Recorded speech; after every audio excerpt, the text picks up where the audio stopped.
Neck joint చేయడం చూద్దాము. First వచ్చేసి లెఫ్ట్ పార్ట్ చేసిన తర్వాత ఫ్రేమ్కి పైన కింద ఇలా మార్జిన్ చేసుకోవాలి.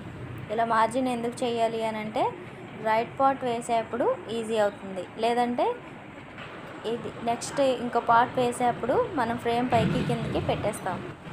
ఇలా మార్జిన్ చేస్తే కరెక్ట్గా ఫిక్స్ చేస్తాం. ఇప్పుడు రైట్ పార్ట్ తీసుకుంటున్నాను. రైట్ పార్ట్ వచ్చేసి అడ్జస్ట్ చేయడానికి, మూవ్ చేయడానికి పైన కింద గ్రాఫ్ లాస్లో ప్లేస్ లేకుండా ఇచ్చారు ఈ డిజైను. అందుకు మెయిన్ మార్జిన్ చేసుకోవాలి. ఇప్పుడు వచ్చేసి లెఫ్ట్ పార్ట్ తీసేసాను. రైట్ పార్ట్కి కలర్స్ యాడ్ చేస్తున్నాను. ఇలా కలర్స్ ఎందుకు యాడ్ చేస్తాను అని అంటే ఎక్కడ ఏ కలర్ వేయాలి అనేది ఈజీ అవుతుంది.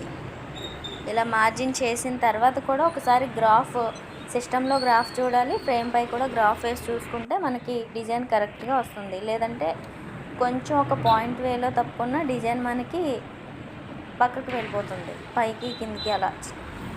ఇప్పుడు వచ్చేసి గ్రాఫ్ తీసేస్తున్నాను.